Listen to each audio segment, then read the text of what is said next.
What would you do if you saw a UFO? You just don't tell anybody. It's something worth talking about on the next Rolanda.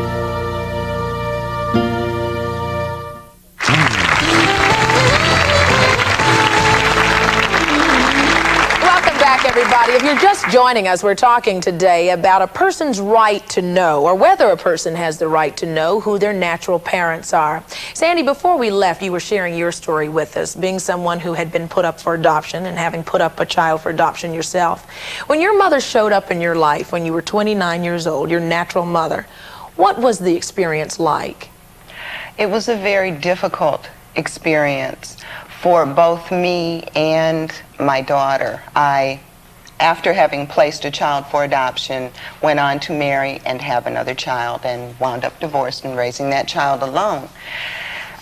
It was awkward, number one, because it wasn't something I was interested in. I was contacted by a search group telling me that this woman had been looking for me and that Boy, what went through they your kind of mind? gave me a sales pitch that lasted about 2.5 hours, and where I guess they got me to agree was where they were saying, well, she's not in the best of health and doesn't know how much longer, you know, she'll be around. And I am a human being, and there is a heart.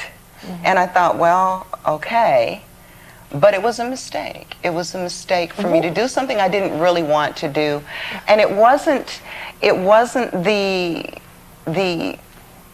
the hearts and flowers, the tears and joy that it is in some other cases. Okay, all right. Question. Yes, I wanted to ask Sandy, if your daughter did find you, would you be willing to just give her the info? My daughter knows. I raised my daughter. I did place a child for adoption. I think you mean that, which one? I'm talking about the child that you placed for adoption. If that child found you, would you be willing to give that child the information that they were looking for and allow her to have contact with her or his or her sister? No. Okay. Question. Come on, Sandy. You got quite a reaction here in the audience here. Sandy, my heart goes out to you.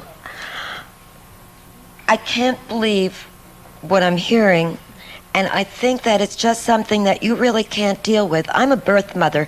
By the way, I don't like the term natural, because I think that the parents that bring a child up are natural. I also don't like the term biological. So what term would you use? Birth or mother. blood. Yeah. And why do you know so much about this? Because I'm a birth mother. And I was very, very, very fortunate that I was able to find, I searched, but my daughter had thought about it, to find my daughter almost 19 years ago. May 10th will be our 19th anniversary. And that was a good reunion for you. It was a wonderful reunion, absolutely magnificent. As it is in most of the cases, they have done nonpartisan studies and proven, the Child Welfare League has done studies and proven that most birth parents, not just birth mothers, but more birth mothers than fathers, but most birth parents do want to be found. But do you know what it's like?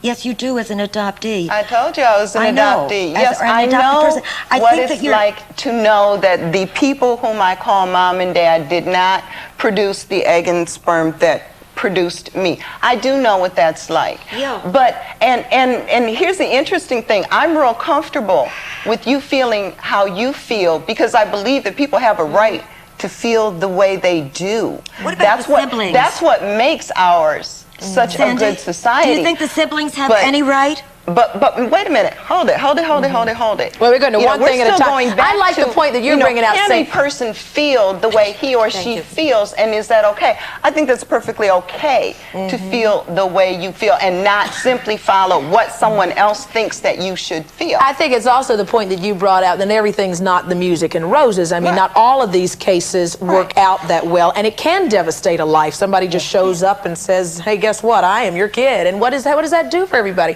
In fact, our next guest is quick to remind us that there is a constitutional right to privacy of every American. And she also says that she thinks these files should be kept closed. Please meet Mary Beth Sater. She is the Vice President of the Policy and Planning for the National Adoption Council. Thanks for being here, Mary Beth. Is it because of instances like this that was not a positive experience for Sandy that you are such a proponent for keeping those files closed? Yeah, I believe that if everybody in the adoption wants to, as adults, have contact, they have every right to do so. But there are more than one people in this adoption, and as Sandy said, everybody feels differently about it. People have gone on with their lives, and there's a lot of other people that'll be affected now from that, and you can't change the rules in the middle of the game. You can't promise somebody confidentiality one day and then 20 years later say, we changed our mind, it's not a good idea. When a woman calls me this week in tears and has to hang up because she didn't tell her husband and her kids because the social worker 30 years ago told her not to, and now a child has shown up in her life and she thinks that her marriage is falling apart, her teenage children don't want anything to do with her. What are we supposed to do with that? We have to have a system where we respect everybody's rights and that there is a balance, and it's a delicate balance. But what about the rights of folks like Colleen? We'll answer that when we get back. What do we do for Colleen? We'll be right back.